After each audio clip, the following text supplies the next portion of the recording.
이 시간 함께 보실 성경 말씀은 이사야서 50장 4절로 6절까지 말씀입니다.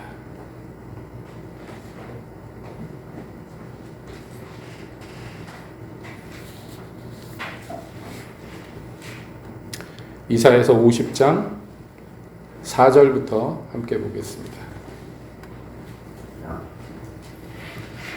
주 여호와께서 학자의 혀를 내게 주사 나로 권직한 자를 말로 어떻게 도와줄 줄을 알게 하시고 아침마다 깨우치시되 나의 귀를 깨우치사 학자같이 알아듣게 하시더라. 주 여호와께서 나의 귀를 열으셨으므로 내가 거역지도 아니하며 뒤로 물러가지도 아니하며 나를 때리는 자들에게 내 등을 맡기며 나의 수염을 뽑는 자들에게 나의 뺨을 맡기며 수욕과 침뱉음을 피하려고 내 얼굴을 가리지 아니하였느니라. 아멘. 하나님, 이 시간 주님의 말씀 듣기를 원합니다. 오셔서 저희에게 말씀하여 주시옵소서. 예수님의 이름으로 기도하옵나이다. 아멘. 이사야 50장에서 나오는 어떤 대목을 우리가 함께 보았습니다만 여러분 이 본문의 내용을 딱 듣자마자 느껴지시는 게 있을 줄로 압니다. 이게 예수님 얘기구나 하는 것을 금방 아실 줄로 믿습니다. 그러니까 메시아에 대한 예언 중에 한 대목이기도 하며 동시에 이제 예수님뿐만 아니라 그리스도를 쫓는 자들에게 일어날 일들에 대한 어떤 예표이고 예고인 말씀이라고 우리가 이해를 합니다. 근데 여기에서 어떤 말씀을 하느냐? 여러분 우리가 주목해 볼 오늘의 주제가 이것입니다. 주 여호와께서 그러면서 학자의 혀를 나한테 주셨다라고 얘기합니다. 여기 학자라고 하고 여러분 난회주에 보세요.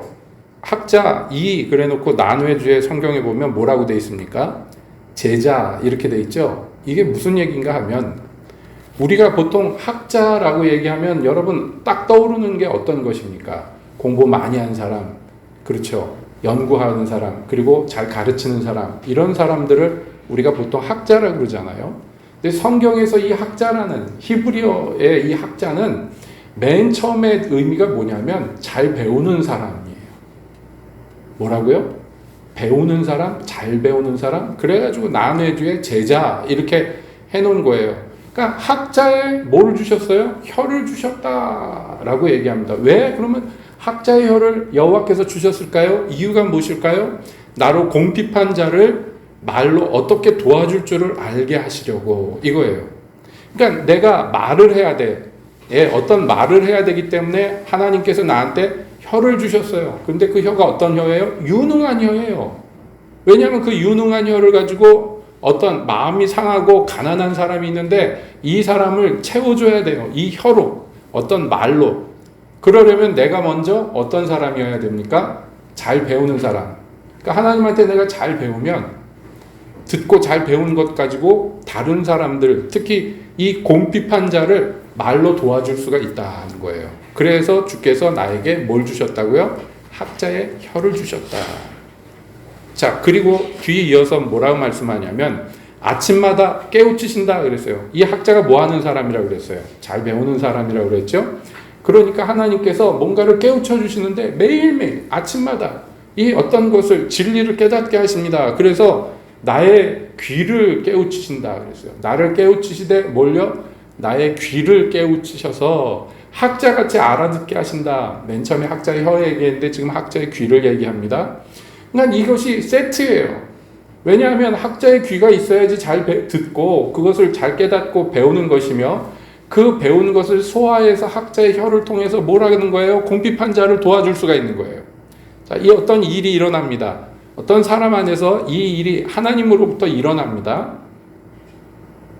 자, 그런데 그 뒤에 따라 나오는 말이 우리로 하여금 이 말씀이 예수님에 대한 예언이구나 하고 이야기하는 이야기가 뒤따라 나옵니다. 그렇게 학자의 귀, 학자의 혀를 얻었어요. 근데 그것은 나를 위해서도 필요하지만 그러나 그보다는 먼저 뭐예요? 공핍한 자들을 도와주기 위해서예요. 어떤 사람들에게 유익을 끼치기 위해서 나한테 학자의 혀가 또 학자의 귀가 주어졌습니다. 그런데 이것은 대가가 있더라는 거예요. 대가가 있습니다. 나를 깨우치셨어요. 깨닫게 하셨습니다. 학자의 귀가 그 역할을 합니다. 그런데 주 여호와께서 나의 귀를 열으셨으므로, 즉 학자의 귀를 주셨기 때문에, 그래서요 내가 거역지도 아니하며 뒤로 물러가지도 않게 되었다. 아니 학자의 귀를 주셨는데, 그래서 잘 깨닫게 됐는데 내가 왜 뒤로 물러가요? 내가 왜 거역합니까? 이유가 있단 말이에요. 나를 때리는 자들에게 내 등을 맡기며 나의 수염을 뽑는 자들에게 나의 뺨을 맡기며 수욕, 모욕을 당하고 침뱉음을 피하려고 내 얼굴을 가리지 않았다. 이건 무슨 얘기인지 아시겠습니까, 여러분? 이해가 되시겠습니까? 학자의 귀를 얻어서 그래서 무엇을 깨달았는데 그 대가가 뭐예요? 뺨을 맞고 모욕을 당하고 침뱉음을 당하고 매를 맞더라는 거예요. 정리해 봅시다.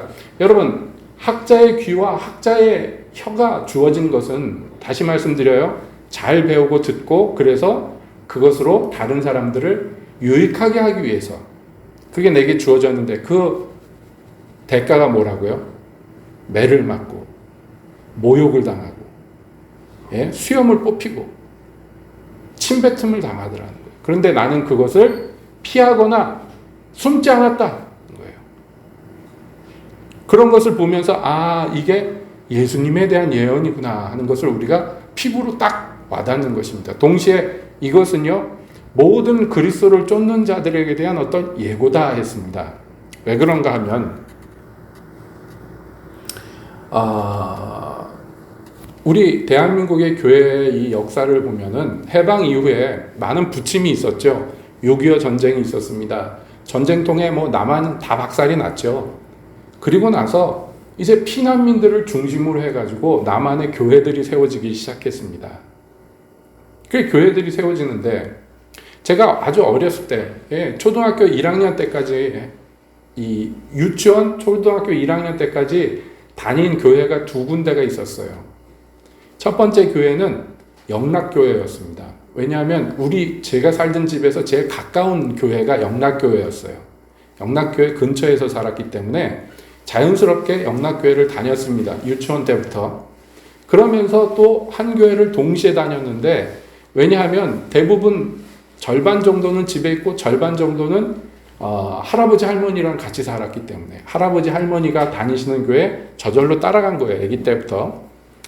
그런데 과천에 있는 과천중앙교회인가 이름이 아무튼 그랬는데, 그러니까 저에게 있어서 이 초등학교 1학년 때까지의 교회라는 것은 이 두 교회를 번갈아 다니다시피 한 거예요. 근데 영락교회를 다닐 때 기억이 있어요. 영락교회에서 옛날에 그 환등기로 교회 역사를 보여주는데, 아이들을 모아놓고 우리 교회가 이런 교회다 하고 보여주는데, 영락교회가 원래 북한에 있었는데 피난 오면서 이렇게 피난 내려오는 지역마다 교회를 세운 거예요. 쭉쭉쭉쭉쭉. 그래서 부산 인근까지 피난을 갔다가 다시 이 수복되면서 올라와가지고 마지막에 서울에다가 이제 교회를 세운 것입니다. 그래서 옛날에 그 피난 가면서 세웠던 교회들의 사진들을 이렇게 보여줬던 어렸을 때 기억이 나요. 그런 식으로 북한에서 피난 내려오신 분들 중에 기독교인들이 많았기 때문에 이 남한의 교회들이 생겼습니다. 그런데 문제는 다 말하자면 거지였어요. 남한이 다 박살이 났잖아요. 전쟁통에. 그러니까 기독교인들은 그 중에서도 특히 가난한 사람들이 교회를 많이 다녔어요. 이 교회가 다 대부분 거지꼴이었죠. 말하자면. 게다가 피난민들이란 건 문자 그대로 뭐냐면 고향을 등진 사람들이라 전쟁이 끝났지만 자기도 돌아갈 곳이 없는 사람들. 그러니까 어디에다가 이제 만붙이고 살아야 되는 사람들이 많았단 말이죠. 아무튼 남한의 교회가 그랬습니다. 그런데 하나님께서 60년대, 70년대를 걸치면서 부흥이라는 것을 남한 교회에게 주셨어요. 나름대로. 그래서 그때 이 우리나라의 교회에 유행했던 게 뭐냐면 부흥회였습니다. 그래서 각 교회가 의례, 특히 이 농번기가 끝나고선 추수 다 끝난 다음에는 의례 그저 부흥사경회 하는 것이 일과였어요. 1년에 한 번씩. 아주 그냥 열심히 했죠. 그러다가 보니까 하나님께서 유명한 부흥사들도 보내시고, 그래서 각 처에서 이 가난하고 못 먹고 굶주린 사람들이 마음이, 말하자면 여기 뭐라고 나왔어요? 마음이 곰핍한 사람들이, 영으로 육으로 곰핍한 사람들이 많았어요. 그들이 하나님께 부르짖음에 하나님께서 종들을 보내셔가지고, 그래서 각 처에서 부흥을 경험하게 하셨습니다. 그래가지고 어떻게 됐냐? 그 결과로서 정말 이 남한의 교회에 들불처럼 은혜들을 받은 사람들이 일어나서 교회가 양적으로 질적으로 막 성장하는 시기가 있었습니다. 그런데 그 다음에 대한민국 교회 역사를 보통 논할 때 그 부흥회가 많이 일어났던 시기 다음에 뭘 얘기하냐면, 그와 겹치는 시기를 뭐라고 부르냐면 기도원 시대라고 불리우는 시기가 있어요. 또 산마다 기도원들이 굉장히 많이 생겼어요. 여러분 옛날 기억나시죠? 웬만한 산마다 다 기도원이 있었어요. 한국에 말이죠. 기도원이 굉장히 많았죠. 이유가 여러 가지로 있습니다만 이 부흥회와 굉장히 밀접한 관련이 있습니다. 즉 뭐냐면 부흥회를 통해서 은혜 받은 사람들이, 그것으로 성에 차지 않는 사람들이 기도할 곳을 찾아서 산으로 들러 나가서 기도하기 시작한 거예요. 부르짖기 시작한 것입니다. 이게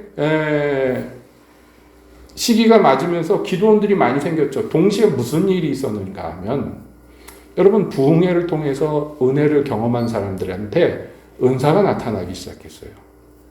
근데 문제는 한국교회가 낯선 거예요. 이게 이상한 소리 하는 사람들 있잖아요. 랄랄라 따따따 하는 사람들이 이상하잖아요. 그리고 본인들도 이게 잘 뭔지 모르는 거예요. 은사를 받았는데. 그리고 뭐 환상을 보고 예언을 하는 사람들이 나왔습니다. 교회에서. 자연 발생적으로 나올 수밖에 없죠. 하나님의 성령이 역사하시면 나타나는 일이니까. 그런데 일반 교회에서 이것을 용납을 못했고, 또 은사를 받은 사람들도 어디 제대로 교육을 받지 못했기 때문에 사고를 많이 쳤어요. 솔직히 교회에서. 그렇지 않습니까? 어떤 사람이 막 은사를 받았는데 막 계시를 받고 막 환상을 받고 그러면서 무슨 소리 하는 거예요? 우리 목사님 딱 보니까 마귀가 뒤에, 목사님 뒤에 딱 있더라. 막 이런 소리를 하는 거예요. 또 그 소리를 듣고 그래 추종하는 사람들이 생기고, 그 교회에 분란이 일어나죠. 우리 목사님이 이번에 무슨 말, 설교 때 무슨 얘기했는데 그거 잘못됐다고, 하나님이 그러셨다고, 이런 사람들이 나타나요. 또 한국인의 이 종교성이 뭐가 있습니까?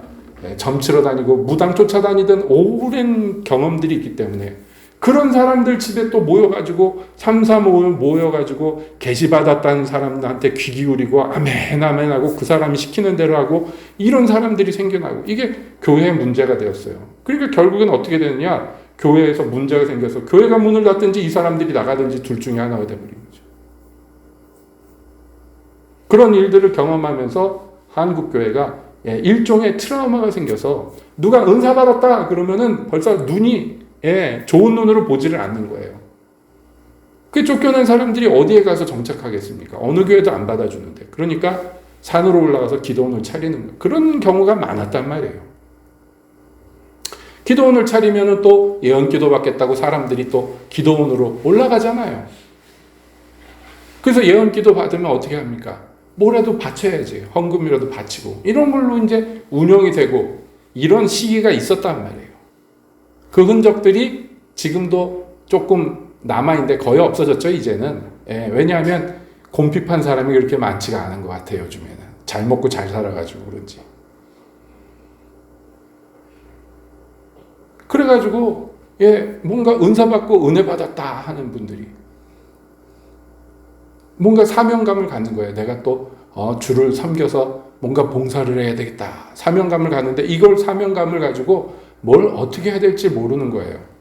그러니까 어떻게 해야 되나. 또 누가 조언해 주는 거예요. 신학하라고. 그럼 생각해 보세요. 우리 전도사님도 그 과정 비슷한 걸 경험하셨지만 어렵잖아요. 연세 들어가지고 주부 노릇하다가 갑자기 가서 신학을 공부한다 그러면 얼마나 어렵습니까? 어렵죠. 특히 여성분들이 그런 분들 꽤 많았고 남성분들도 많이 있었어요. 연세 들어가지고 공부를 따라가지를 못하는 거예요. 젊은이들을 공부를. 어렵잖아요. 신학은 일반인들에게 시켜도 어려워요. 예전에는 모든 학문의 최고점을 철학이라고 그랬는데 철학보다 더 높은 게 신학이었단 말이에요. 그러니까 이게 따라가기가 어려워요. 그 신학교는 졸업을 했는데 그 목회를 해야 되겠는데 어떻게 할 방도가 없는 거예요. 목회를 하다가 결국에는 교회 문 닫는 경우 많고, 그 문 닫으면 어떻게 하느냐? 기도원을 차리는데 이제 산에 가서 기도원 차리기가 어려운 시대가 되니까 동네에다가 기도원을 차리는데 교회도 아니고 기도원도 아닌 뭐 이런 중간 단계 이런 그런 예배당도 아니고 기도원도 아닌 그런 이름이 뭐 구국 기도원 뭐 이런 식으로 붙어가지고 많이 생겼었어요. 골목에. 제가 이런 장황한 말씀을 드리는 것은 무엇이냐 하면 이런 시기가 한국 교회에 쭉 지나오면서 오늘날에 이르렀다 하는 것입니다. 그러니까 맨 처음에는 뭐가 문제였느냐 하면 이런 것이었습니다. 하나님이 오늘날에도 이 현대 세계에서도 자기 백성에게 직접 말씀하신다는 것을 몰랐어요. 교회가. 저만 해도 그랬습니다. 제가 어려서부터 저희 모교회가 고려파 교회였는데 그런 거 씨알도 안 먹히는 얘기죠. 들어도 못 본 얘기입니다. 그 예수님 믿고 그리고 신앙생활을 하는 중에 어떤 계기가 있었어요. 저도 개인적으로 보면 무슨 계기냐면 하나님이 깨닫게 하는 계기가 있었어요. 오늘날도 하나님이 말씀하시는구나, 자기 백성에게 말씀하시는구나 하는 것을 깨달았어요. 그리고 나서 그날 밤에 깨닫자마자 그날 밤에 하나님한테 기도했어요. 뭐라고 기도했냐면 하나님 정말 제가 깨달은 게 맞다면 저에게도 말씀해 주세요 라고 그랬어요. 그 얘기를 긴 얘기 다 할 수는 없는데 그래가지고 그날 최초로 의식적으로 하나님의 음성을 들었어요. 그리고 나서 나중에 생각해 보니까 그 전에도 주께서 여러 번 말씀하셨어요. 제가 주님의 말씀인지를 몰랐었던 것이죠. 왜냐하면 제가 예상하는 하나님의 말씀이란 건 무슨 전설의 고향에서 산신령같이 하나님 뿅 나타나서 아무개야 이러는 걸로 말하자면 생각하고 있었기 때문에 하나님이 그렇게만 말씀하시는 것이 아니잖아요. 그래서 하나님의 음성을 듣기 시작하면서 이게 너무 신기하고 좋은 거예요. 그러니까 매일매일 말씀해달라고 매달리는 거예요. 매일매일. 막 매달리고 부르짖으면 하나님 뭐라고 말씀해 주시잖아요. 그러면 그게 또 신기하고 흐뭇하고 좋고 또 무슨 생각이 듭니까? 뭔가 내가 특별한 인간이 된 것 같은 느낌을 받잖아요. 그래서 영적으로 말하면 잘난 척할 수 있는 환경이 되는 것이죠. 자, 그러다 보니까 이제 여러 가지 문제점도 생겼지만은 좋은 점도 많이 있었죠. 근데 여기에서 중요한 건 누가 가르쳐 줄 사람이 없었다 하는 거예요. 좋은 선생님이 있어서 이런 것을 잘 지도해 줬다면 말하자면 그 실수나 실패를 좀 덜 겪었을 텐데 그런 생각을 합니다. 그러나 하나님이 나름대로 때에 맞는 좋은 은혜들을 주셔가지고 오늘날까지 이르렀는데 그러면서 배운 것이 있어요. 뭘 배웠느냐? 오늘 이 성경 말씀에 나온 것과 같습니다. 자, 말하자면 이게 예수님에 대한 예언이며 동시에 바꿔 얘기하면 그리스도께서 하는 말씀이기도 합니다. 내가 라고 얘기하는 거예요. 여호와께서 나에게 라고 얘기하는 거예요. 그러면서 우리에게 어떤 모범을 보여주셔요. 모범. 잘 들어보세요. 모범이에요. 자, 어떻습니까? 여러분들에게 만약에 주님께서 학자의 혀와 학자의 귀를 주신다면 여러분 어떻게 생각합니까? 좋겠어요? 안 좋겠어요? 안 좋겠어요? 좋겠어요? 난 그냥 벙어리로 장님으로 살래요. 괜히 듣고, 괜히 받다가는 매를 맞는다면서, 수염을 뽑힌다면서, 이 꼴은 당하기 싫으니까, 나는 그냥 조용히 주직은 듯이 평범하게 살기를 원합니다. 그런 사람도 없지 않아 있겠지만은, 그러나 정상적인 기독교인이라면 누구라도 사모하지 않겠습니까? 주님께서 내게 학자의 혀와 학자의 귀를 주셔서 매일 아침마다 깨닫게 하시고 매일 주님께 새로운 것을 배우게 하시고 그 배운 것을 가지고 다른 사람들을 살리는데 내가 사용될 수 있다면 여러분 이거 얼마나 좋은 일입니까? 맞아요? 안 맞아요? 사모해야 돼요. 우리는 사모해야 돼요. 예수님은 이루셨단 말이에요. 이렇게 하셨단 말이에요. 그런데 거기에서 말하자면 하나님이 내게 이런 은혜를 베푸셨어요. 그래서 내게 뭔가를 깨닫게 하시고 듣게 하시고 알게 하셨다면 그것을 말하게 하셨다면 여러분 거기에는 일종의 각오가 있어야 된다는 거예요. 그 각오가 뭐냐면 나는 거기 주님께서 내게 들려주신 것에 대해서 거역하지도 않겠습니다. 이게 첫 번째예요. 두 번째는요. 뒤로 물러가지 않겠습니다. 이게 각오이며 동시에 주님께 대한 고백이에요. 여러분 이렇게 한국교회도 경험했고 또 저 개인적으로도 경험한 것이 뭐냐면 주님의 음성을 듣는 것이었단 말이에요. 그러면 주님의 음성을 들을 때는 그게 제일 중요한 것처럼 여겨져요. 그런데 말씀드린 대로 저도 개인적으로 경험한 게 누가 잘 지도를 해줬다면 이라고 한숨을 쉬면서 얘기하는 건 이런 거예요. 어떤 각오를 마음가짐을 가졌어야 되는데 이걸 몰랐던 거예요. 첫 번째는 뭐냐면 나는 그 말씀대로 순종하겠습니다 하는 거예요. 거역하지 않겠습니다. 이게 왜 중요한지 아세요? 여러분 이거 잘 모르는 사람은 뭐 듣는 데만 막 집중을 해요. 뭐 보는 데만 집중을 해요. 그래 보았어요. 들었어요. 그리고 그것을 막 얘기합니다. 내가 이런 것을 들었는데 이런 것을 보았는데 막 얘기를 합니다. 그런데 거기에 뭐가 없어요? 순종이 없어요. 순종이란 건 어떤 것이냐면 주님께서 말씀하시면 아멘 그러고 하는 거예요. 어떻게 보면 굉장히 단순하지만 이게 잘 안 돼요. 여러분 아브라함한테 하나님께서 너 본토 친척 아비집을 떠나서 내가 내게 명령한 곳으로 가라. 그러면 아브라함은 뭐라고 그럽니까? 대답도 안 하고 가요 그냥.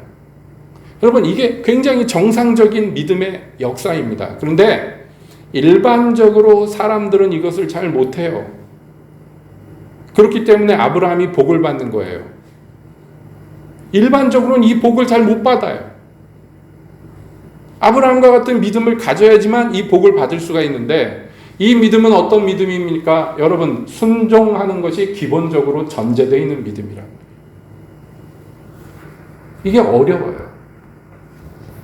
말만 어렵다고 그래서 여러분 그게 뭐 그렇게 어려운가 생각할지 모르지만은 마가복음 10장 17절에 보면은 이렇게 돼 있습니다. 예수께서 길에 나가실 때에 한 사람이 달려와서 꿇어앉아 묻자오되 선한 선생님이여 내가 무엇을 하여야 영생을 얻으리까? 이렇게 합니다. 이 누군지 아시죠? 부자 청년인데 이 사람은 관원이에요. 그러니까 사회적으로 지위가 있고 명성이 있으며 재산도 많은 사람이며 그리고 어렸을 때부터 율법을 지켜온 사람이에요. 아주 훌륭한 모범적인 유대인이에요. 그런데 그런 삶에도 이 사람은 채워지지 않았어요. 그래서 무엇을 사모했냐면 영생을 얻기를 원했어요. 그래서 여러분 영생을 얻기 위하는 마음이 든 것도 귀하지만은 똑같은 마음을 가진 니고데모는 밤에 몰래 왔어요. 예수님한테. 누가 볼까 봐. 근데 이 청년은 벌건 대낮에요. 달려와서 무릎을 꿇고 선생님 그래서 예수님한테 다 보고 있는데 사람들이 이런 분위기가 아니잖아요. 예수님 앞에 이렇게 달려나오는 유대인들이 얼마나 있습니까? 유대 지위 있는 서기관과 바리새인 중에 이런 사람이 몇이나 있습니까? 정말 귀한 사람이에요. 뭐 주변의 눈초리나 뭐 자기 체면이나 이런 거 생각하지 않고 예수님 앞에 무릎 꿇고 부르짖었어요. 선생님, 내가 무엇을 해야지 영생을 얻겠습니까? 그랬어요. 그냥 선생님도 아니에요. 선한 선생님이요. 그러니까 어떻게 보면 니고데모보다 훨씬 훌륭한 자세를 갖고 있어요. 자, 그런데 예수님이 그를 사랑하셨단 말이에요. 그러니까 귀하게 보셨어요. 그래서 예수님이 십계명을 들어 이렇게 행하라 그랬더니 이 사람이 내가 어렸을 때부터 그거 다 했는데 그거 말고 뭘 해야지 영생을 얻습니까? 또 물어봐요. 그러니까 예수님이 대답해 주시잖아요. 네게 한 가지가 필요한데 그게 뭐냐면 재산을 다 팔아서 가난한 사람들 나눠주고 너는 나를 제자가 되라. 나를 쫓아가라. 그랬어요. 그 사람이 재산이 많은 연고로 고민하면서 돌아갔습니다. 여러분 보세요. 이 사람은 하나님의 말씀을 예수님을 통해서 듣기를 원했어요. 어떤 말씀을요? 영생의 말씀을 듣기를 원했어요. 그것을 위해서 많은 것들을 포기했어요. 사회적 지위와 명성과 자기 체면과 이런 것들을 뒤로 하고 예수님께 간절한 마음으로 달려나와서 부르짖었어요. 나한테 가르쳐달라고, 영생을 얻는 방법이 뭔지 저에게 가르쳐주세요 선생님 그랬어요. 그 예수님이 가르쳐주셨어요. 그에게 가르쳐주셨단 말이에요. 들었단 말이에요. 예수님의 말씀을, 하나님의 음성을 들었어요. 근데 그는 순종할 수가 없었어요. 여러분 우리가 부자 청년의 이야기를 성경에서 보면서 혀를 차면서 아이고 바보 같은 거 라고 얘기할 수 있습니다만은 많은 기독교인들이 여기에 머물러 있습니다. 정말 좋은 의도를 갖고 있고 정말 은혜를 갈구하고 하나님의 나라를 구하고 그러면서 주여 말씀하여 주시옵소서 라고 했는데 부르짖었는데 말씀해 주시니까 고민하면서 돌아가요. 순종은 그렇게 쉬운 게 아니에요. 오죽했으면 예수님이 부자가 천국에 들어가기가 어찌 힘든지, 낙타가 바늘구멍 통과하는 것이 더 쉽겠다 그랬어요. 여러분 쉽게 듣지 마세요. 즉 뭐냐면 주님의 음성을 들었으나 순종하지 않는 사람은 부자예요. 이 부자 청년하고 똑같은 사람이에요. 중요한 것은 내가 무엇을 들었다가 아니에요. 그것도 중요하죠. 그것도 굉장히 중요하죠. 근데 더 중요한 건 뭐냐면 그것을 들었는데 주여 나는 거역하지 않겠습니다 하는 거예요. 이게 안 되니까 말이에요. 그 다음부터 모든 문제가 돼요. 시작이 돼요. 그게 문제인지도 몰라요. 제가 누차 얘기했습니다마는 계시 의존적 교회를 제가 몇 군데를 경험을 해봤습니다만은 안타까운 게 그거예요. 막 듣는 데만 몰빵이 돼 있어. 보는 데만 그냥 집중이 돼 있어요. 그리고 끝이에요. 그냥 끝이에요. 그냥 정말 문자 그대로 끝이에요. 그 들은 말씀이 하나님의 계시가 그 사람을 전혀 개선하지 못해요. 전혀 변화를 못 시켜요. 누구에게도 좋은 영향을 끼치지 못해요. 말하자면 열매가 없어요. 왜냐하면 이 각오가 없기 때문이에요. 거역하지 않겠습니다. 그러니까요. 순종하기가 싫은 거예요. 그냥 듣고만 지나가기를 원하는 거예요. 여러분 이것은 꼭 예언의 은사에만 국한된 것이 아닙니다. 뭐냐면 오늘날 교회의 가장 큰 병폐 중에 하나는 첫 번째, 예배당에서 하나님의 말씀이 진실되게 전파되지 않는 것이 가장 큰 문제입니다. 이거는 뭐 교회가 아닌 거예요. 이렇게 돼버리면. 하나님의 말씀이 아닌 것이 목사의 개인 의견이 막 전파되면 어떻게 되겠습니까, 여러분? 그건 예배당이 교회가 아니잖아요. 맞죠? 중요한 것은 교회에서 하나님의 말씀이 전파되는 것입니다. 그게 교회의 표지 중에 첫 번째 표지예요. 그 다음에 두 번째로 심각한 문제는 뭐냐면 그렇게 전파된 하나님의 말씀이, 선포된 하나님의 말씀이 그때뿐이라는 거예요. 오늘날 시대가 그런 시대가 되었습니다. 여러분 하다못해 유행가도 아이돌 가수애들 나와서 히트곡 하는 거 보세요. 새로운 싱글을 발표했습니다. 그리고 나와가지고 활동 기간이 3주 이래요. 그 노래 가지고. 그리고 잠정 은퇴한대. 뭐 하는 건가 처음엔 봤더니 그게 회사 정책이고 그게 지금 돌아가는 판세예요. 어떤 노래가 크게 히트했다고 해도 2, 3주면 끝나는 거예요. 그 수명이 끝나요. 소모품이에요, 노래가. 옛날처럼 막 10년, 20년씩 듣는 노래가 아니에요. 애초에 만들 때부터 그렇게 만들어졌어요. 목적이 그거예요. 2, 3주 확 땡겨서 돈 벌고 끝나는 거예요, 그냥. 그리고 그 다음 노래가 나와야 돼요.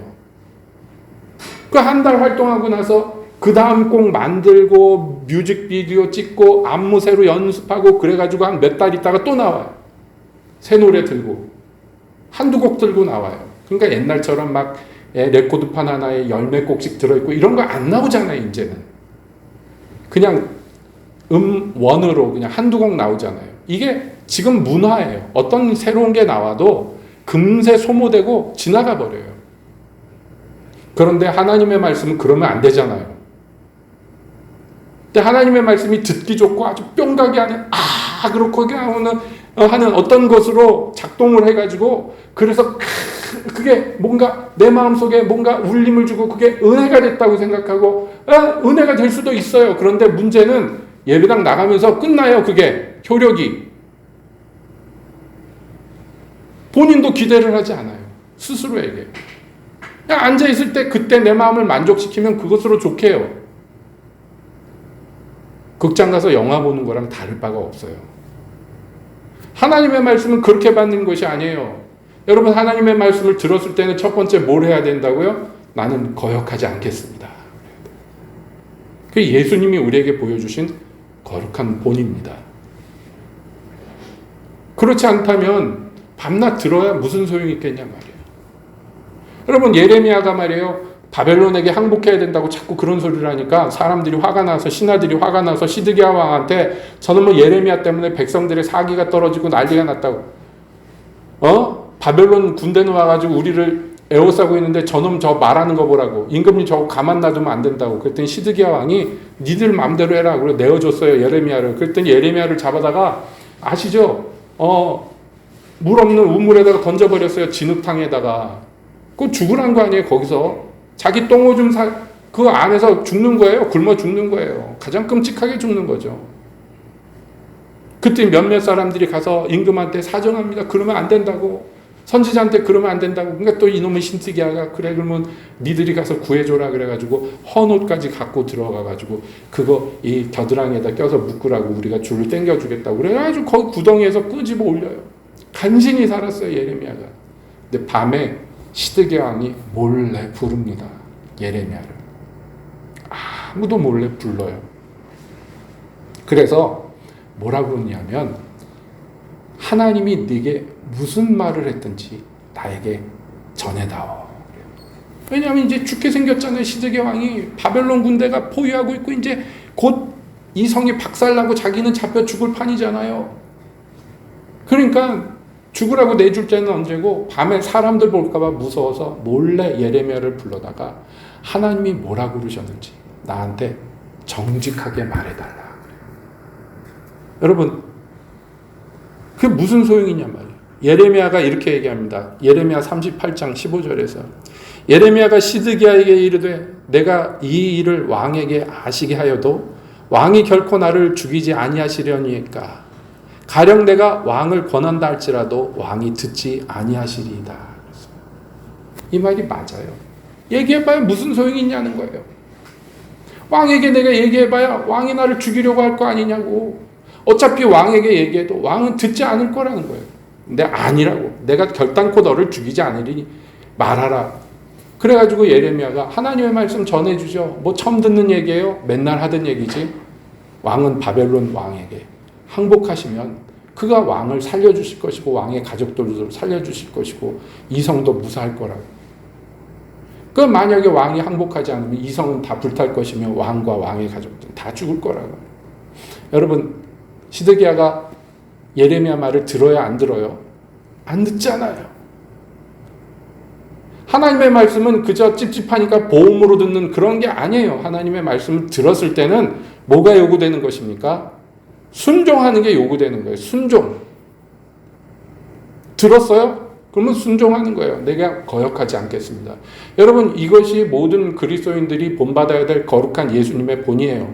예수님은 자의로 말하지도 않았고 자기 뜻대로 행동하지도 않으셨어요. 이 땅에서 오직 아버지의 말씀대로 아버지의 뜻에 순종하시면서 보여주신 본이 그거잖아요. 아버지 내 뜻대로 마셨고 아버지 뜻대로 할 수만 있으면 나는 이 잔이 내게서 지나갔으면 좋겠는데 그런데 아버지 내 뜻대로 마시고 하나님 아버지의 뜻대로. 여러분 예수님이 추구하신 목적이 그거예요. 나는 순종하겠습니다. 그래서 예수님은 늘 떳떳하셨단 말이에요. 그 두 번째가 뭡니까? 뒤로 물러가지 않겠습니다. 뒤로 물러가지도 않겠다는 건 뭐냐면 말하자면 주님의 말씀에 순종할 때 어떤 값을 지불해야 되는데 여기 나왔습니다만 오늘 읽은 본문에도 나옵니다만 그 뒤에도 쭉 나옵니다. 쭉 나오지만 뭐냐면 고난과 핍박이에요. 여러분 대부분 하나님의 말씀에 순종할 때 좋은 꼴 당하는 경우가 별로 없습니다. 그런데 그때 아이고 이런 순종은 시작을 했는데 순종을 하고 보니까 어머나 해가지고 어떻게 하는 거예요? 그만하는 거예요. 뒤로 물러가는 게 이거예요. 욕먹지 않는 자리로 고생 안 할 수 있는 자리로 피하는 거예요. 그거 안 하겠다는 것입니다. 어떤 사람이 하나님의 말씀에 순종하기로 작정하고 그래서 순종을 시작했는데 끝까지 못하는 경우가 많아요.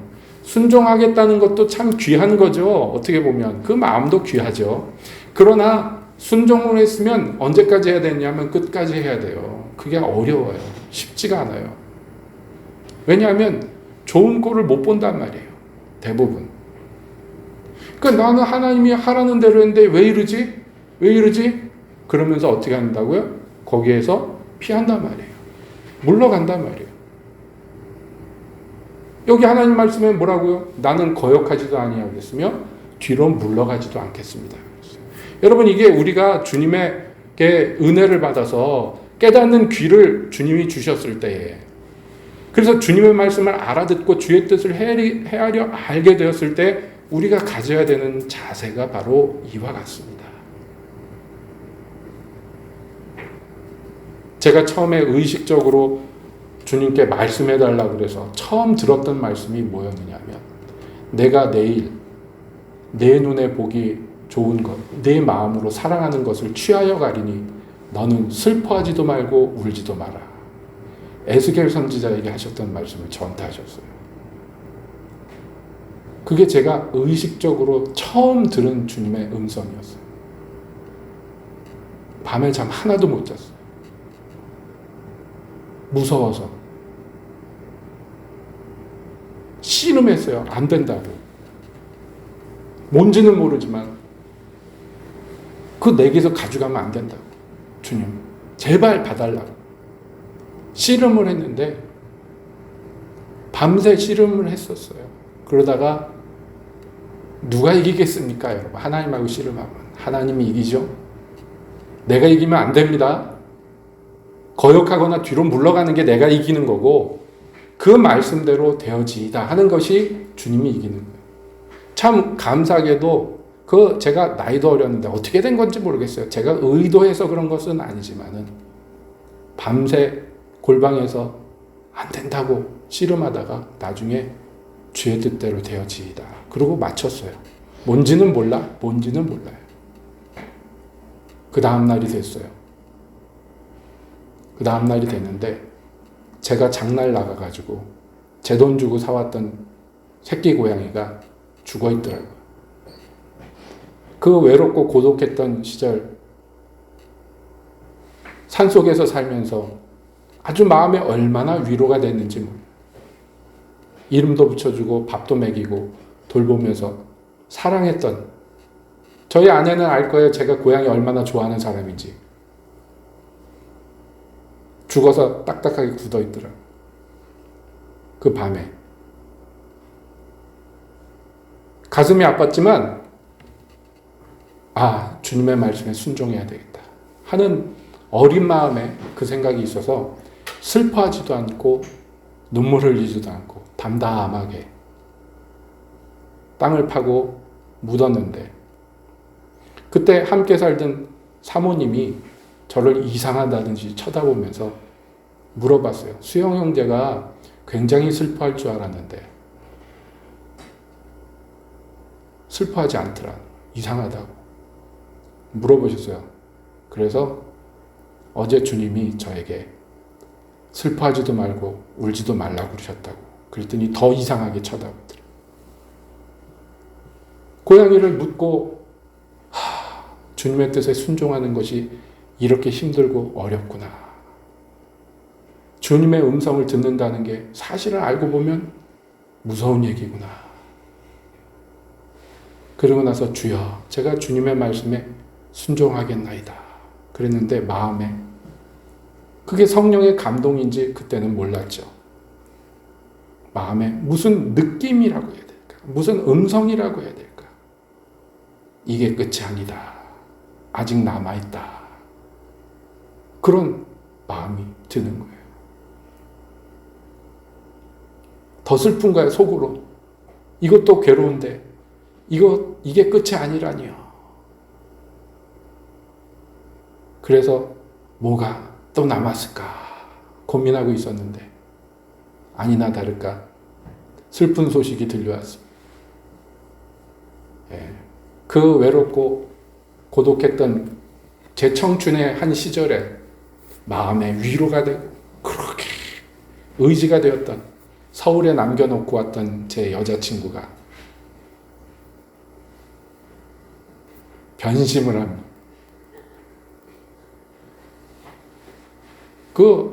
그때 심정이 이해가 하더라고요. 왜 군대 갔다가 여자친구가 고무신 거꾸로 신으면 총 들고 타령하는지 그 마음이 이해가 돼요. 지금처럼 핸드폰이 있어요. 뭐가 연락할 방도도 없어요. 연락할 방도가 없으니까 더 죽겠는 거예요. 전화번호도 없어요. 전화도 없어요, 심지어. 제가 사는 데는.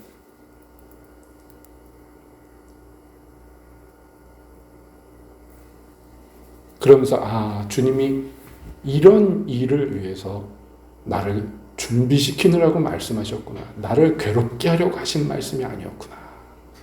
내 마음을 준비시키려고 하신 말씀이었구나. 정말 주께서 준비시켜 주시지 않았다면 사고를 좀 쳤을 것 같아요. 그러면서 하나씩 배우는 거예요. 세월이 갈수록 하나씩 배우는 거예요. 순종하는 게 그래서 더 중요하구나. 주의 음성 듣는 것보다 순종하는 게 더 중요하고 더 중요하구나. 그걸 배우면서 어떻게든지 순종하려고 애쓰면서 사니까 주께서 더 깨닫게 하시게요. 더 알게 하시더라고요. 여러분, 순종할 줄 모르는 사람은 그냥 듣는 거예요. 은사니까. 그리고 끝이에요. 그 일을 통해서 우리 하나님과 관계가 전혀 진전이 안 돼요. 그냥 소리만 들은 거예요. 그냥 소리만. 영상만 본 거예요. 근데 그게 무슨 의미가 없어요. 그 사람에게 아무 영향이 없어요. 왜냐하면 나는 거역하지도 않고 뒤로 물러가지도 않겠습니다. 주여 말씀하시옵소서, 종이 순종하겠습니다 하는 그 마음이 없기 때문입니다. 그래야 된다는 걸 모르기 때문입니다. 그 후에 만났던 많은 은사를 받았다 하는 사람들에게 이 이야기를 그렇게 해줬는데도 못 알아들어 먹어요. 그게 뭔지를 몰라요. 해본 적이 없으니까. 어떤 사람들은 순종해요. 뭐라 그러면 딱 순종해요. 근데 그 순종이 굉장히 기계적이에요. 그래서 그것도 순종이 아니에요. 순종이 아닙니다. 왠지 아세요? 거기 마음이 안 담겨 있으면 그래요. 어떤 분이 막 와가지고 목사님 일로 와세요. 막 저를 끌고 갑니다. 왜 끌고 가지? 시장 가가지고 바지 사줘. 그런 거예요. 아니, 정확하게 얘기하면 그게 아니죠. 목사님 그리고 뭘 들고 왔는데 보니까 시장에서 바지를 사갖고 왔어요. 이게 왜 뜬금없는 바지인가? 바지 좋습니다. 저는 그러고 가요. 뭔가 계시를 받은 거예요. 근데 그 순종은 조금 이상해. 왜냐하면 항상 결과가 별로예요. 바지를 입었는데 안 맞아. 이런 거예요. 그럼 물어볼 수도 있잖아요. 목사님 바지 사이즈가 어떻게 됩니까? 물어볼 수 있잖아요. 하나님이 바지를 사주라고 그랬는지 어쨌는지 모르겠어요. 근데 순종한다고 하신 건데 안타까운 거예요. 무지막지해요. 그게 순종이 아닌데.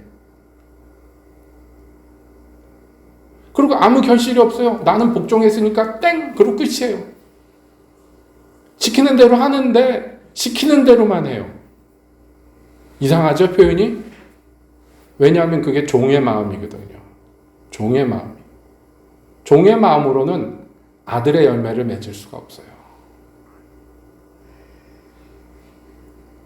그러니 거기에서 배워야 되는 그 과정이 있는데 그걸 배우지 못하니까 결국에는 안타깝게 끝난다.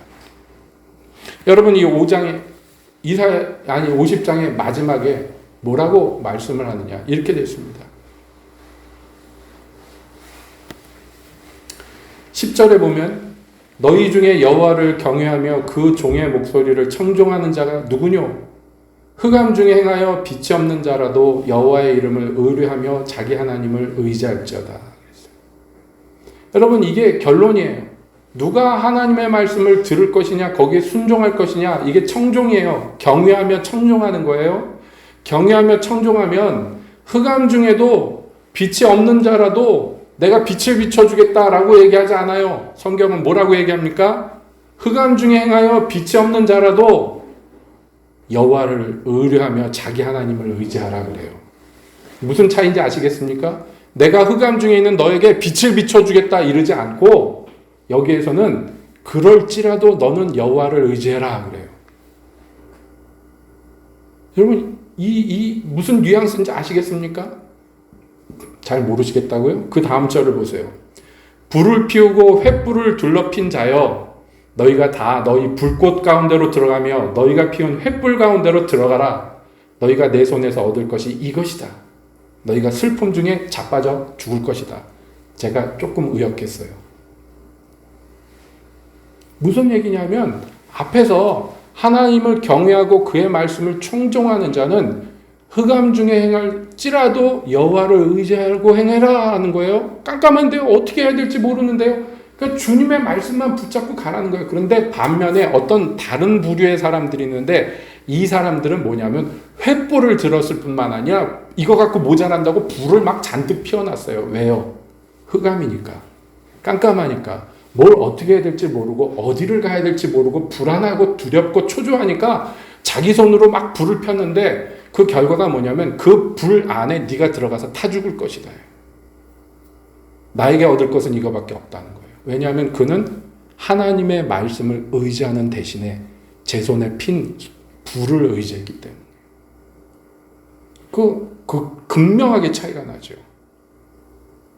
예? 여러분, 하나님의 말씀을 쉬이 들을 것이 아닙니다. 어떤 사람들은요, 정말 하나님의 말씀을 들었다고 하면서도 자기가 자꾸 횃불을 피워요. 왜냐하면 그 말씀을 의지하기는 너무 두렵고 무섭고 쫄리거든요. 하나님의 말씀을 따라간다는 게 쉽지가 않잖아요. 근데 내 계획대로 내 생각대로 하면 여기가 안전해 보이잖아요. 그래서 자기 수단을 동원하기 시작하는데 그게 횃불로 나타나는 거예요. 그건 좋은 의미의 횃불이 아닙니다. 횃불을 둘러 피웠어요.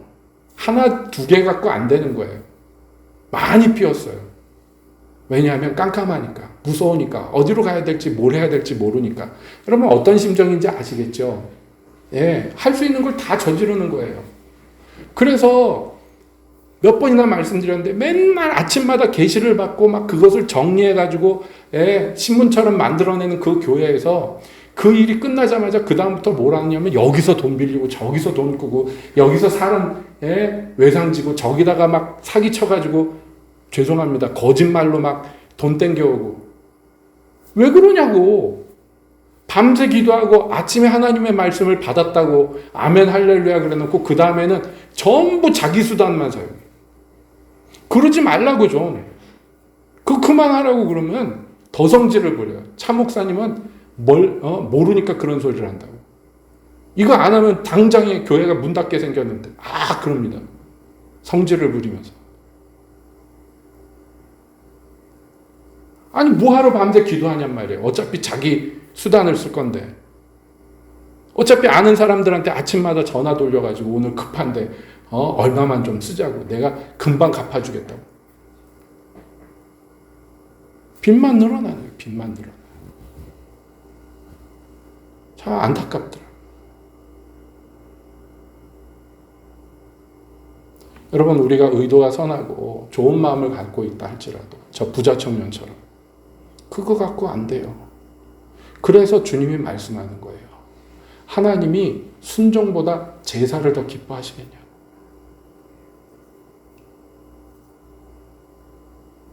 하나님은요, 소잡고 양 잡는 것보다 그저 주님의 말씀이라면 바보같이 순종하는 것을 훨씬 기뻐하신다. 그렇기 때문에 저와 여러분들에게도 이 말씀이 그대로 적용돼야 될 줄로 믿습니다. 여러분, 우리에게는요, 주의 음성을, 주의 말씀을 듣고 깨달을 은혜가 필요합니다. 이게 첫 번째로 필요한 은혜예요. 그 다음에는요, 주님께서 가르쳐 주셔서 좋은 마음을 품어야 돼요. 그 좋은 마음은 뭐냐면, 주여, 주가 내게 들려주신 말씀 앞에서 나는 거역하지도 않냐, 뒤로 물러가지도 않겠습니다. 그 말씀에 순종하는데 값을 치르는 것이 필요하다면 치르겠습니다. 주가 도와주시지 않겠냐는 거예요. 주가 도와주셔요. 내 뺨을 친다고요? 주님이 내 얼굴을 부싯돌같이 만들어주셔서 능히 이기게 하신다고. 나를 의롭다 하시는 분이 나와 함께 하는데 누가 나를 정죄할 것이냐고. 그렇지 않습니까? 주가 도와주시는데요.